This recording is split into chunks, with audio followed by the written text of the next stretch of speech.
a small port on the border of the Danube, okay, near the delta of the Danube. And the Danube is flowing here, yes? Okay, this is Romania. Now, Romania, you can see, is divided in different areas, you see? And this is the area, the red one, is the area which in which more educated Jews were living here. Totally, in Romania, we had 800,000 of Jews.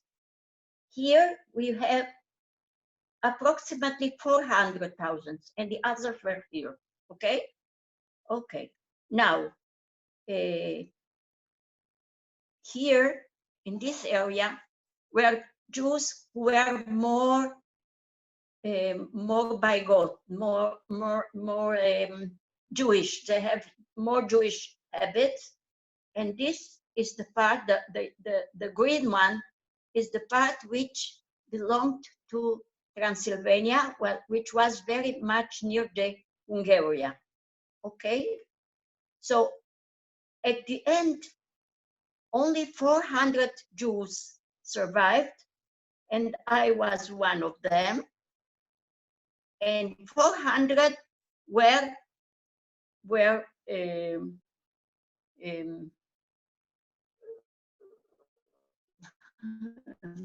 victims because they were evacuated. So you see, Romania made a pact with Germany, and due to the fact that they are allies, Germany, who was conquering here the north of Romania, will give them land. So you see, for land, it's very good to make a pact with the Nazis. Secondly, they didn't want to enter into war with Germans. They knew that the Germans are very strong, so they knew that maybe they will make alliance with the Germans and they will survive. So they had two issues. One, to get land, and secondly, not to fight. It's very easy. Now, why did Germans make the pact with Romanians? First of all, Romania is very rich in petrol, in oil. Okay, they are very rich in wheat, and they have also a lot of soldiers. So Germans wanted to make the pact with the Romania because they wanted oil, they wanted infrastructure, they wanted soldiers, they wanted wheat. But this is not the whole story, because through the Danube, yes, the Danube, not only Romania, okay, but also Hungary and also Serbia and so on, they also have donated their soldiers, okay? And everything was passing through here to Russia, to Ukraine and Russia. You understand? So strategically, it was very important for the Germans to have a pact with Romania. They wanted their infrastructure and soldiers, and they wanted to have a free passage through the Danube. I hope you understand, because unfortunately, I cannot see you. I cannot communicate with you. And it is so frustrating for me, the fact that I cannot see your eyes. I cannot see if you do understand me or not, but I do hope that you understand something of my explanations. Now, when the Germans entered in 1941 in Romania, they wanted to evacuate all the Jews to be exterminated. This was the first agreement between the Germans and the Romanians.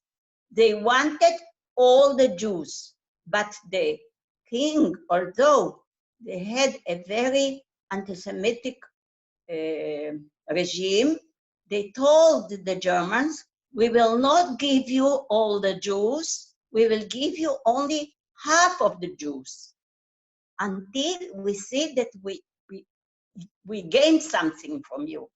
So you did that, you do understand the fact of history is that I, as a small child, was like a, what shall I say, a piece of paper by which they made some transactions. I was not considered. I was just somebody who had nothing, no right to say anything about my rights because I was just a name. I was just a number. And that this is a fact, okay? But the Germans did not hurry to give Romania land, and the Romanians were not in a hurry to give the Germans the Jews. So they give them only a part of the Jews, not all the Jews. So me, who was living here, okay, here, okay, I was still under occupation here. I was still under occupation, but I was not evacuated from home. Now I will tell you, I will show you my home. I was in Romania 2 years ago, and I took a picture of my home. One moment. Okay. This is my home, and I took a picture because my house, my home is considered, so they didn't demolish it, but we cannot get it back. And I was living here, I remember very well, and the other parts of the families were living here. And when the Germans entered into Braila, which is the city of my birth, okay, they have agglomerated all our big family here, and the Nazis occupied all the building, meaning that I was living,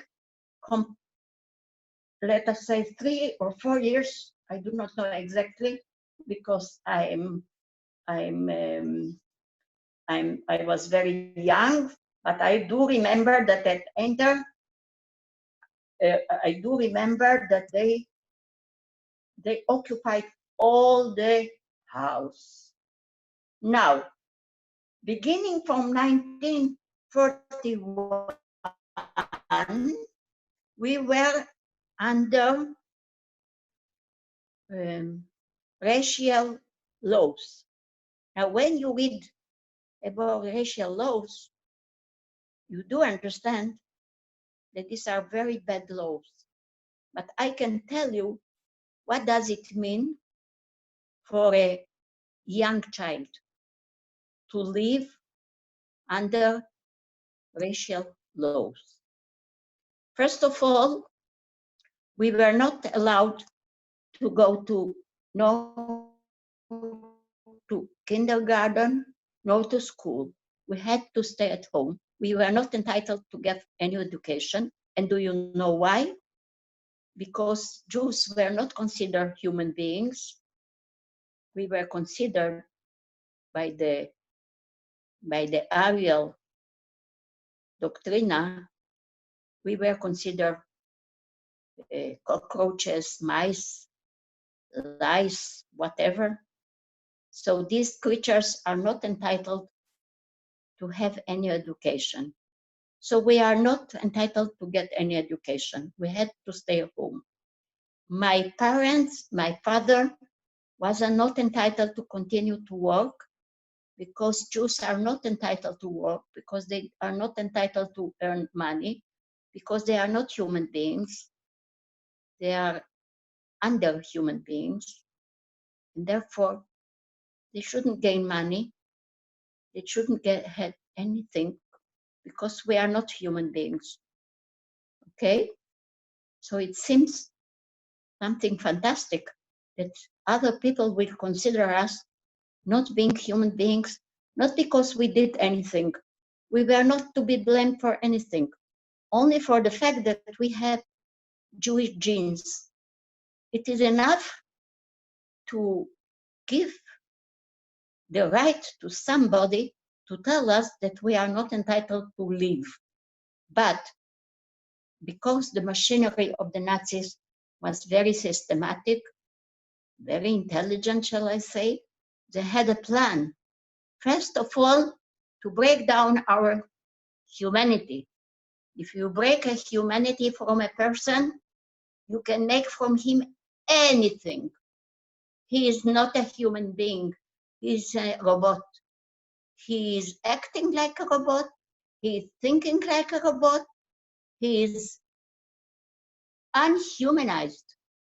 And to be unhumanized, this was the system of the Nazis, to dehumanize people, not only Jews, but others too, but us, especially Jews. Now you know that the racial doctrine was dead, and it was invented 10 years before it was written in Mein Kampf, 10 years before I was born. They told us, it is written there that there are three kinds of people. The Nord, the Aryan people, who are considered to be the most beautiful, the most healthier, the best of the genius of humanity. And these are the Germans, and also some of like the Norwegian, no, okay, Norwegian, okay, okay. Then come the middle class, and these are the Slavs, Slovenians, like Russians, Poland, okay, okay. They are entitled to live, but only if they will serve the upper race, okay, the Aryans. Can you imagine? Can you imagine? And then comes us, the Jews. Not only the Jews, also the gypsies, also the handicapped people, and so on. We are not entitled to live. We should be exterminated. How shall we be exterminated? This is another question. But to be exterminated, no doubt about it, because if you have flies at home, you have to exterminate it, no? And if you have cockroaches, if you have lice, if you have dirt, you are exterminated. So Jews too, we have to be exterminated. And to exterminate, you should be able to install a mechanism of extermination. And if I'm speaking about it now, I try to speak it as detached as possible. I try to be detached, but when I do think about it, the possibility that another human being would be able to think about us in such a way, after Albert Einstein, after, is it possible to consider Jews as not human beings? But you know that the possibility to think is not only from Adolf Hitler, because the fact that the Romanians agreed to make the pact, it means that they did indeed believe it's right, it's true. And why did the Romanians wanted to evacuate us? Why?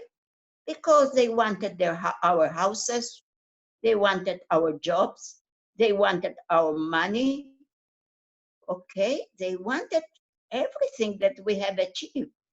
So it's very good to say that we are nothing, and then they will take. So it was a very good pact. No, it seems apparently it seems it was a very good pact. Now, after a certain period, we had less and less food. We got hungry all the time. We were not exposed to sun, so we were getting ill, and we didn't have enough soap. We got dirty, we got ill. And the illnesses in such situation, you know what is. First of all, lysis, scabia, yes, okay, pulmonary, and so on. Different, and we didn't develop. Me as a child, I was looking like a very small child. I was not developed. My skeleton did not develop. So, okay, doesn't matter. It's okay. Now, okay, one moment. Yes. From time to time, people want to enter into the lecture, so I have to do here something in order to, okay. Now, after, I think, a period of 1 year when, one moment, we were not allowed to have any radio or any newspaper. We were only allowed to listen to radio only when Hitler, or not the Hitler, but the propaganda was telling us some news about the war, okay? So apparently we didn't have any idea about what was going on, but we had idea because rumors came into the community. The Jewish community was spreading us some rumors about the fact that at the end we will be exterminated, and there was nothing to do about it. So you understand that me as a child of 4 and then 5 and 6 and even 7, I was under siege. I was closed all the time, because to go out was very, very dangerous, and we didn't have the courage to go out. Only twice I really wanted to see what is going on in the road outside. I wanted to see. I was very curious. I didn't see a flower. I didn't see a tree. I didn't see the sun. I didn't see anything. I only saw my house. That's all. And to say you the truth, my father was in a labor camp, so I didn't see him at all. But my mother was so occupied with her worries to provide us with some food that she detected herself from me. And all grown-up people didn't talk to us, didn't tell us anything. And we have become separated, although we were in the same house. It's like, I can tell you that it resembles how people on the boat of Noah, yes, in the flood, they felt that they are going to die. And people who do understand that they are in big peril and they are going to die, they will not react, or they will not have the habits of ordinary people. First of all, we closed ourselves into ourselves. This is a reaction of people who are in big danger. We are not taking care of anybody but ourselves, because we know that at the end we will be exterminated. And this is the biggest, what shall I say, blame to be blamed that Nazis should be blamed. They have taken our childhood, and they have provided us with being old people. We became old. I was a 4 or 5 years girl, but definitely I became a 100-year-old woman during this period. Okay? And okay, so the question is, of course, what gave me power to survive in such a situation? What gives you power to survive? And not only to survive, because it's not enough to survive. You have to keep your humanity. You have to keep the fact that although the Germans want to kill you day by day, they will not kill you because you do not consent to be killed. Humanly, yes? Okay. So the question is, what are small children going to do? And I want to tell you before I'm telling you what I did, because I really did something. I want to tell you that twice I went from home because I was very curious what is going outside. And twice I was attacked because German soldiers were particularly looking for children and particularly for small girls. And I will not tell you why, because I'm sure that you do understand why. And after they did what they did with small girls, usually they killed the girls because they didn't want to be punished, because it was forbidden for them to rape. So they killed. It's very, very easy to kill a small child, to hit it and nothing happened. And twice I succeeded to release myself from the capturer. And it means, it proves that if I succeeded to survive, it is 99% of luck, of statistics, of luck, and 1% of intelligence. Because what I did was intelligent, but 99% was luck.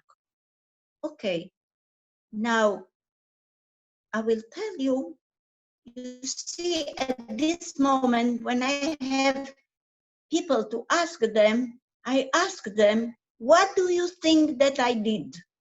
And people will give me different answers.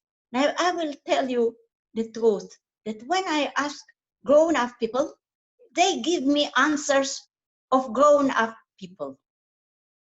When I ask children, they give me the right answer, because they are children, and they give me the answer of children. And now I will tell you what I found out. Well, I found out that I have to occupy myself each day. I shall not think about what will happen to me. I shall think to survive day by day. And to survive day by day, it's not enough to have food, a little bit of food or thing. You have to occupy your mind. And when I occupied my mind, I have conquered each day. I didn't give up because I had a plan for the day. And what was the plan of my day? And I was a very small child, and I do not know how did I find it, but it was very good. So what's happening? I asked some of my family to teach me to read and to write. And I was, I think, 4 years, and it's very easy for a small child to learn this. And I remember myself studying.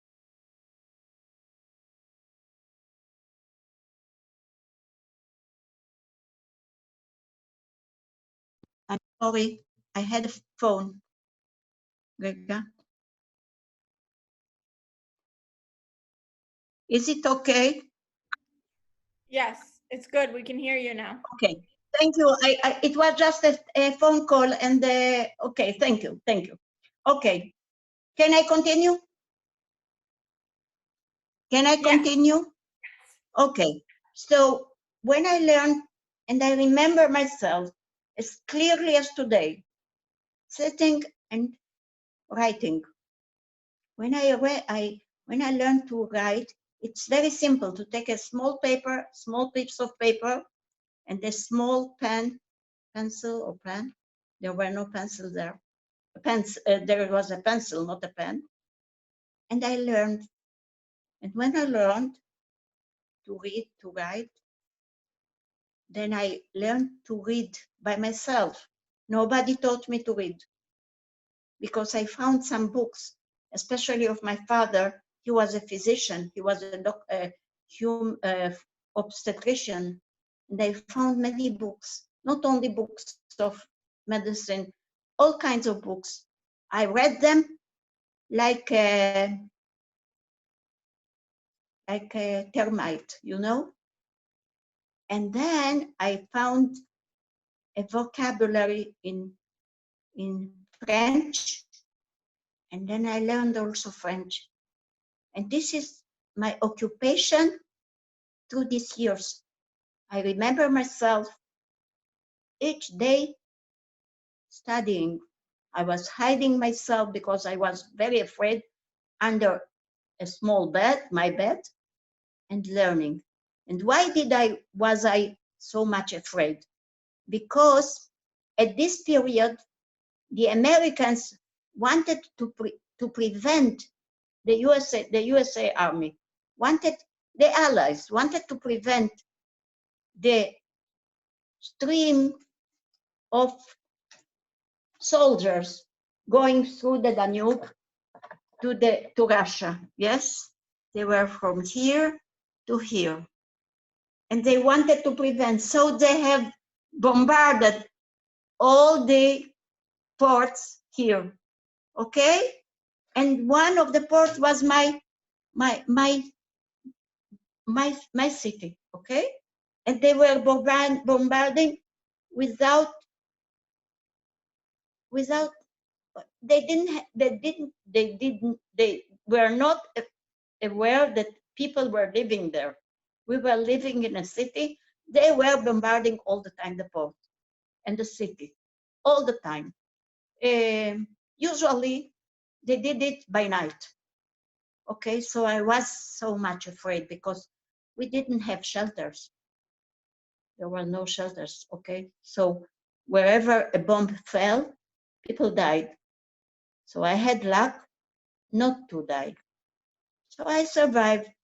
And I was so afraid that all the time I hid myself under the bed and I was studying. Okay? And this gave me the power to survive as a human being because the Nazis could take from me everything. They could take from me my food, my hygienic, my water, my heat, my garments, but they could not. They really could not take from me my mind. They did not take it.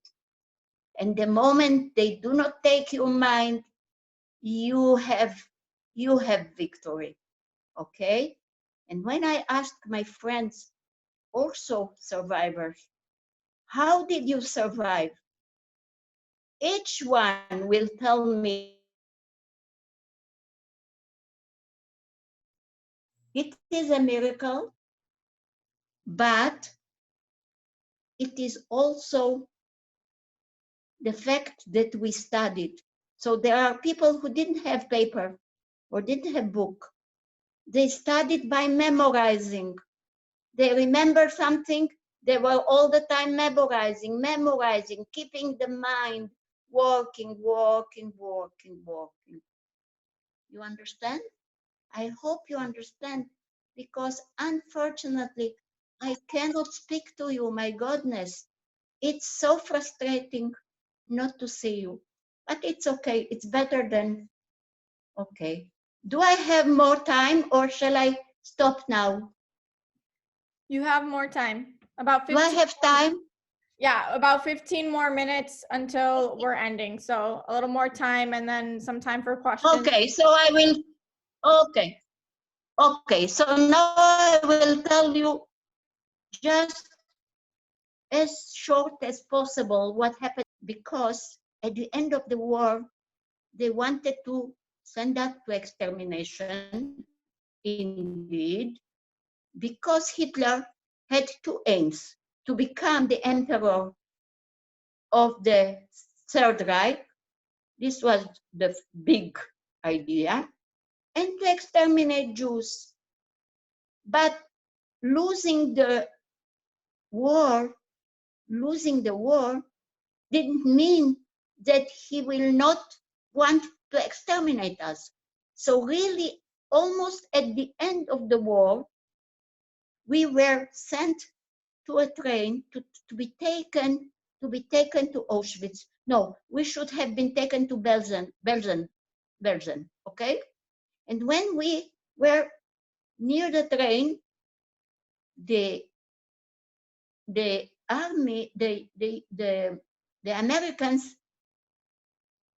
bombarded the train, okay, just when we were almost entering into the train, almost.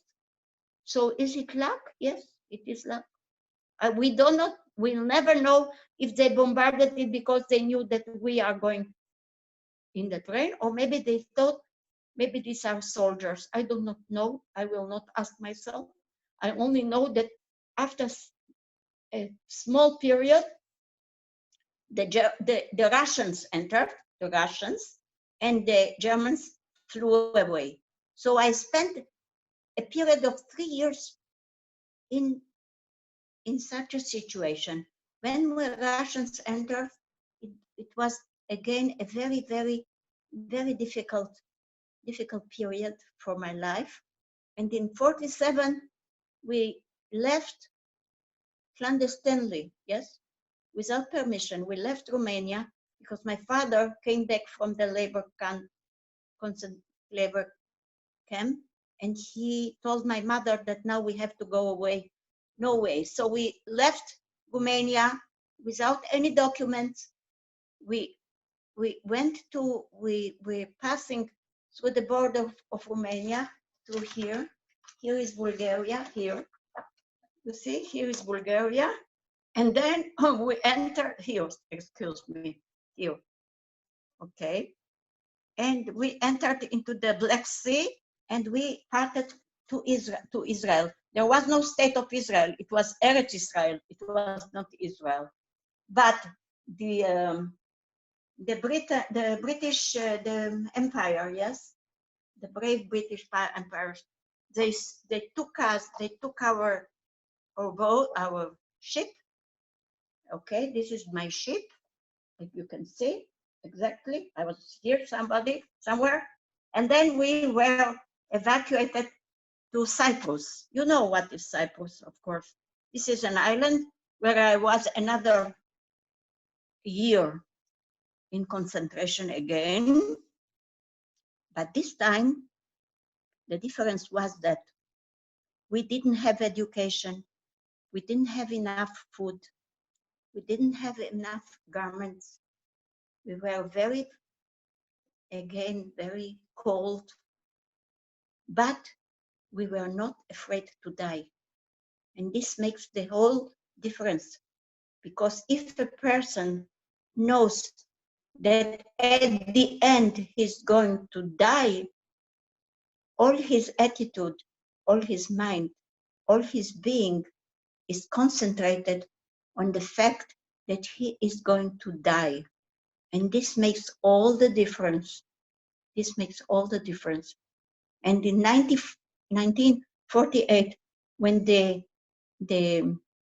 state of Israel was declared, we were permitted to come to Israel. Now, I will tell you only about my meeting with the land of Israel. We arrived in Haifa. I was a child of 10 or 11, almost 11. I was looking like a 7 years old girl. And I was so happy that I fell on the ground. And it was not because I saw it in any picture. I just fell on the ground. I kissed, I tasted. No, I didn't kiss. I just tasted. I remember that I took a small quantity of the sand, which was very thin. And I smelled it and I tasted it. And I was reborn. I was reborn because at this moment I took a decision that Holocaust never, I was not a Holocaust survivor. I was reborn as an Israeli girl, and I wanted to forget everything. I wanted to cut my roots of slavery and to become a free person. Okay? And it is very logical that a person who was a slave wants to forget it, because we were ashamed of being slaves. We were ashamed of being victims. And I wanted to become Israel, really born Sabra. I did not want to recognize the fact that I'm a Holocaust survivor. And it took 78 years till I was 78 years old. I mean, then I did understand that you cannot deny your roots. You cannot deny.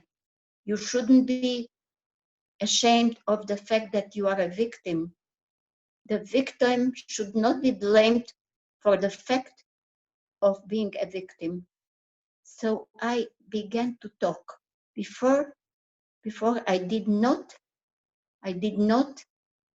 speak about, did not, even my children, even my friends, children, they knew, but never I told them whatever happened to me. And friends did not know. Never they knew. They thought that I was born in Israel, that I'm a Sabra. Okay? But you cannot deny your roots. You cannot deny. You should not deny, because I really think that I have a commitment to those who did not survive, because you should understand that if there was a bombardment, then if there is a bombardment, people died. A lot of people died, okay? And you just survived by chance, not because you are so intelligent. I remember that when people were in the train station, most of them ran under the train because they wanted to hide themselves under the train. That the fact is that the most of the bombardment went to the train. So those who ran under the train, they did not survive. And me, a small child, I was so afraid that I was petrified. I couldn't run. And the fact that I couldn't run saved me. So this is just luck. It's not anything but luck. So you see that to survive or not survive is just a question of luck and sometimes a little bit of skill, a little bit, not much. Just luck, because people, some of them flew away and survived, some of them flew away, did not survive. It was a time that you didn't know what to do. So now I want just to finish my, I think that it is time to finish, yes? Shall I finish? Yes, Okay. finish, and then we'll ask a few questions. Okay, so now if somebody, unfortunately, I could not involve you in my presentation or whatever, because these are the laws of the Zoom. Yes, we are now in the land of Zoom, which is a new language of contact. It's not new, but okay. And I have to fulfill the requirements of Zoom. Okay, now if you have a question, please ask me. Hi everyone, I'm Nir from Shoashim. If you have a question, please ask. Please write Trudy and let her know her question, and then she'll unmute you and you can ask Tzipora directly. Okay.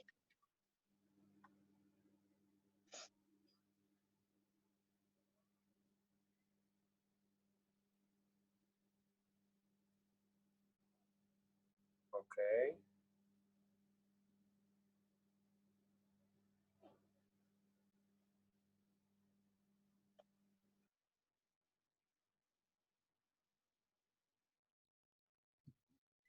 All right. I believe Zachary Safarin has a question.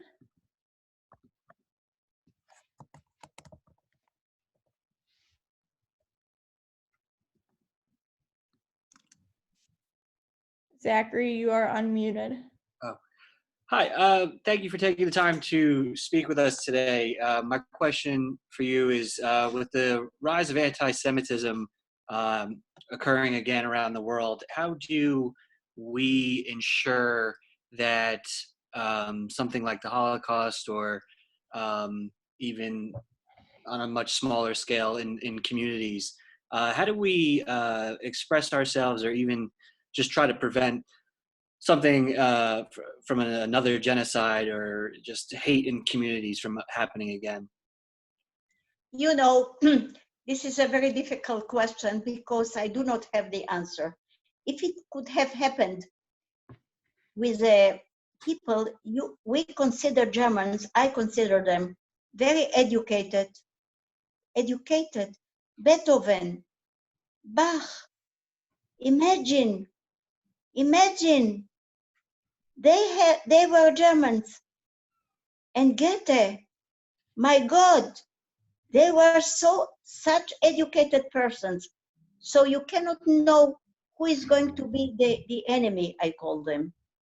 What you have to do, I really do not know, because I know that anti-Semitism is such a deep, it's so deep, it's so rooted in the, you know, in all the monotheistic nations like Muslims and Christians. It is rooted in their religion. If you go, for instance, to China or to other countries in the Far East, you do not find anti-Semitism because they are not monotheistic. They are okay, they are Buddhist, they are okay, you do not find. So it means that it is very, very rooted into the beliefs, into the religion. It is very, very difficult. Therefore, really, I'm such a small person. I'm such like a teeny little person. I really do not have the answer. What we have to do is, in order to, first of all, to spread the knowledge that Holocaust really existed, because there are There are people who are denying. They are denying. They say that we are inventing. Okay? And really, really we are not. And one of the causes that I'm here to speak to you is that the fact that I really want you, really ask you, please, go to your families and speak, tell them, and go to your friends, and go if you have children, and tell them, don't say it had never happened, because I saw a person, a woman, an 83-year-old woman who told me things that happened. Don't deny, because it is a shame to deny this. It is a shame, okay? So this is, each one should do his small little task, okay? Because if you speak, okay, if you say, if you speak, if you have the power to speak, if you have the power to influence, if you have the courage to speak yourself, because you have, it's not simple to be courageous, okay? But I really don't know. What shall I tell you? I'm not optimistic in this respect. I know that we are hated all over the world. I know, we know. Does it say that we do not know that we are right? No, we are, okay? So we are definitive, okay? So what you are going to do, what shall I say? You should believe, first of all, that Holocaust was there, and you should educate your children for humanity, because if you look on the quantity of persons, millions, for Hitler, you remember, it was not just a small quantity of demonic, no, it was all Germany, almost, not all, almost. And how did they did it? How did they do it? By education. So the root of good and bad and worse is from education. I think that the way to do this is by educating, and not only for Jews, for everybody who is handicapped.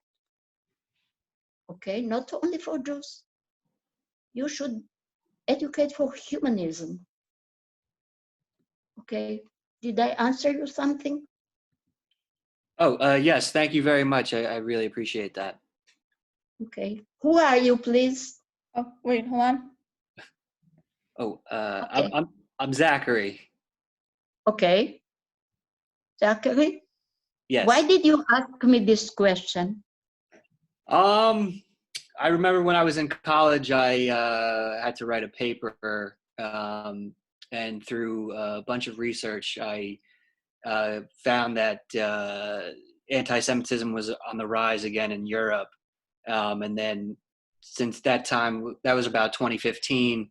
And then since that time, just seeing more and more news reports that it's growing. Yeah. And I'm in America, so as in America too, you know, there's a rising movement of anti-Semitism. I know. And I'm very sorry, but you know, it's only by in my opinion, it's only a question of education, and not only education, it's also combined to politics, combined to money, combined to economy, combined to fundamentalism. So it's a complicated question. Why are we to be blamed for everything bad that is going on this globe? It is a question. It is a question. Why should we be blamed for everything? Beginning from the crucifying of Christ, or even before, I do not know. I don't know. I think that only education can help. And what we are doing, for instance, if you are interested in my occupation, although I'm 83, I still am lecturing in the university. I still do, and I have many students. They are Christians. They come from different countries.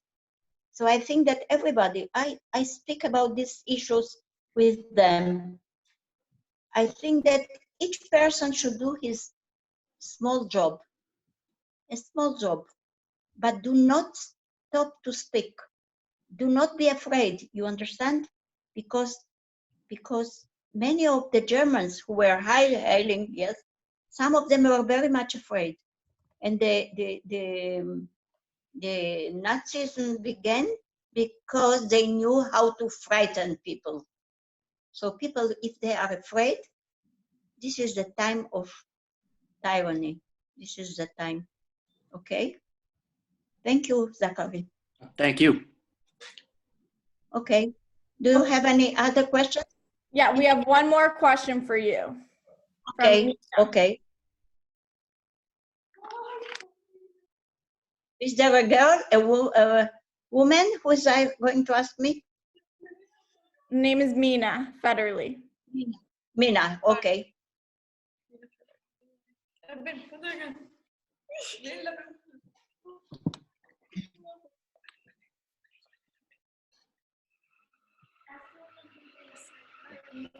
Hello. Hello, So- Mina. Hello. So after Hello, Mina. after what Yes. you have went through, do you still Yes. believe in God, or are you religious? This is a very good question, a very good one. Okay. Are you religious? You. Are you religious? You. Are you? Yeah, Okay. not Yes. completely. Okay. Now I will tell you. The Holocaust in general has caused people either to believe more or to believe less. Those who believe more believe because they were saved.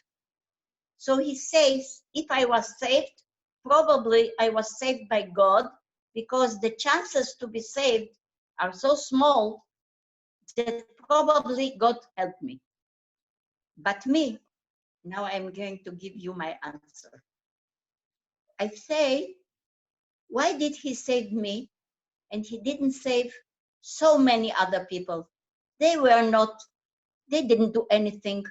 They were not to be blamed, especially 3 million of children. They really didn't do anything. Or 2 million, I do not. I think that a lot of children were exterminated. So unfortunately, I lost my belief in God, in the Jewish God. Not in the fact, I do believe that there is an immanent power all over us, but I have lost my belief because why was he silent when so many small children, I don't speak about the grown-ups, maybe they did something, but little children, for goodness sake. Now, it is not only 6 million Jews that have been perished. There are other millions of other nations, but in our nation, the other 4 millions of Europe, all of us were damaged, either by being demolished, either by being like me, personally, my childhood who was taken from me. Why? So I cannot, I'm sorry to disappoint you maybe, but So cannot. I totally understand. Okay, so, and it is not good, because if you believe in God, then you have in something to believe. but I do not believe in him. I believe in my abilities, to be able to, you understand? And this is my belief. I believe in my abilities to conquer, to survive, to overcome. And I just stopped to believe in God. This is a fact, and I'm sorry to tell you this, but this is a fact, okay? And there should be an omen in order to make me believe again. And there is no omen. So you see, I just wait for the omen, and there is no omen, no sign for me because it's so comforting to believe in God. It's very comforting, but I cannot. Okay, so I'm sorry, Mina, that maybe I have disappointed you in a way. Don't But- worry. I wanted to see what you thought of it because it's your own experience. You see, I'm not the only one. I know. Yes. I know survivors who became more religious, and I know also some survivors who became atheistic. Nobody remained in the same place. Okay? Yeah. Maybe. That's it. Okay. Thank you. Anyhow, are you a student? Are you a student, Mina? What are you? I'm going to begin school this year. Okay. Okay. So thank you for the question, because it is a very important one. It is a very question. And who is here? Who sits near you? Hi, I'm Carolina. I also interested about Okay. your answer for Okay. a lot of sense. Okay. Thank you very much. Okay. Thank you. Thank you for the question. Thank you. Okay. Okay. All right. Well, Bye. thank you so much, everyone. We are going to end it here. What I am going to do is, so that we can thank Tzipora for sharing her story and answering our questions, I'm going to unmute everyone so you guys can say thank you and she can hear us say thank you. So I'm going to do that now. So Okay. thank you, Tzipora. Thank you. you. Bye-bye. Thank you. Oh, you look nice indeed. Everybody looks here nice. Bye, Tzipora. Bakasha, Miat. Hi.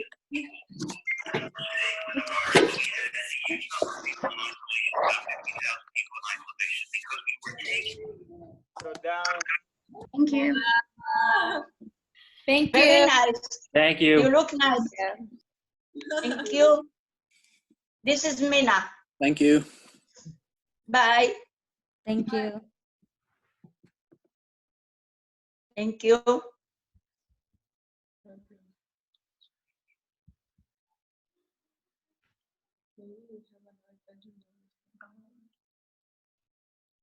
Thank you. Okay.